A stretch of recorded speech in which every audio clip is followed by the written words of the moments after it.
Hey, y'all. So, let me tell y'all something.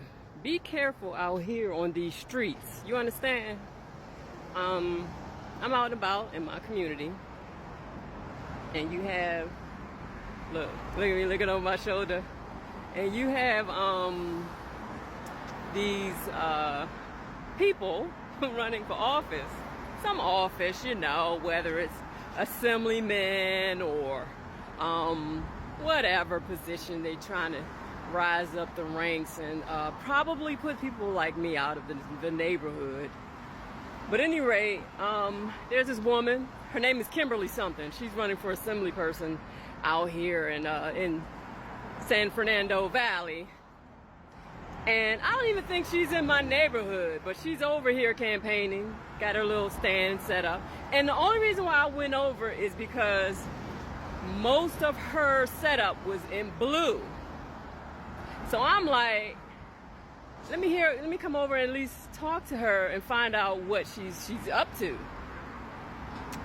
And so she comes out the face and starts talking about her plans and etc. But she says something that kind of like gets me like, whose side is she really on? Because she's talking about, oh, we lost Elon Musk. Did you know about that? Now, I played like, no, I don't know anything about Elon Musk, and his impact on the California neighborhoods. As far as I'm concerned, I didn't tell her all of this, but I was just like, But at any rate, she thought that was a bad thing, that he's leaving. She said, well, we lost him, he's moving. And I was like, oh, okay, he's moving. In my head, I'm like, Elon Musk could care 2 cents about me and the people that look like me or the people in my income bracket. He don't care. He's trying to build a tunnel to drive in a lane all by himself. So what do I care? He ain't trying to level the playing field. But anyway, so I was wearing this shirt. I'm with her. Right? Harris, specifically. And I got on my pearl earrings. And I got on my pink scarf. So that right there should speak volumes to anybody who has been following politics. But this woman proceeds to tell me, everybody's down for the kids. And everybody uses kids and the public system as a leveraging point to get you in, because I care about the kids. I care about my community. So, she's talking. But what really did, tip me over as to who she was really vying for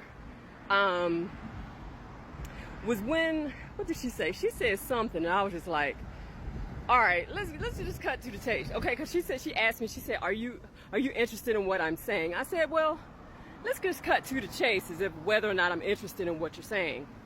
She says, I said, are you Democrat or Republican? Are you voting for Kamala Harris? And she said, I'm with her. And that's what my shirt says. And she points to herself. She said, I'm with her, and I'm with her, with you. Yeah, I'm voting for her. And I was just like, I'm voting for her, pointing to herself. And I was like, okay, she's not answering the question. She's trying to buy my attention. I didn't really have time for it. So I was like, no, tell me. Because then we can be friends. If you can't even answer a yes or no question as to, are you a Democrat? Are you Republican? Are you voting for Kamala Harris? Because I know there are some Republicans who have switched their vote over to Kamala Harris. So at any rate, she never answered the question. She kept dancing. Oh, no, come back. Come talk. I was like, I don't have anything else to say to you. And so she was like, no, come back. We're friends. And I'm like, you can't even answer a direct question. We're not friends. My friends, whether we disagree or not, are going to be honest with me. She couldn't do it. So anyway, I just was like, okay, well, I'm going to walk away.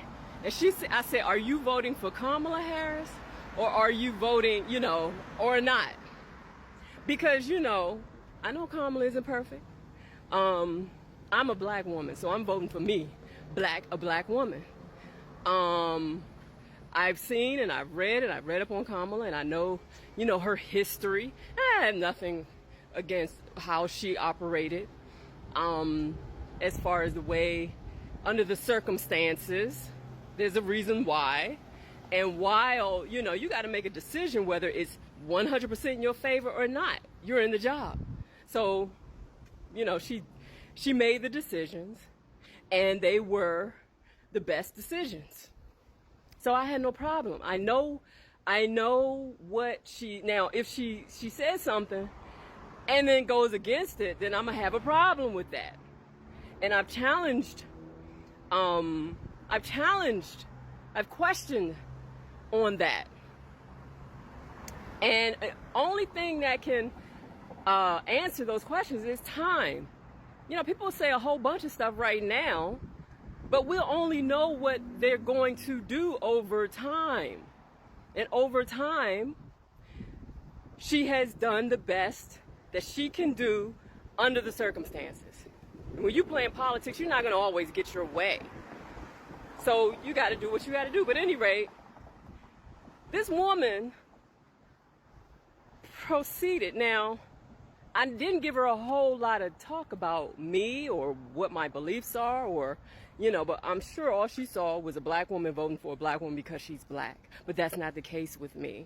I've done my research. I've been following Kamala Harris since 2011, when I saw her, met her, and she was presidential. I was like, I want her to be my president one day. That was my thing. I've even written a script, and we produced that script in 2017 before she even said she was going to run for president. So this is my vision coming true, and I will post that video soon, what we shot in 2017, where I say President Kamala Harris. That's coming up. But at any rate, this woman had perceived me as something, as someone who did not know anything and wasn't following politics. She thought she could lure me into her game, number one, by wearing blue. And I'm like, are you a Democrat? She's like, we're friends. I'm like, no. But at any rate, what put the nail in her coffin for me was when she said, I'm with RFK Jr. And I was like, I don't have anything else to say to you. This conversation is done. You're wasting my time. Deuces. And I walked away.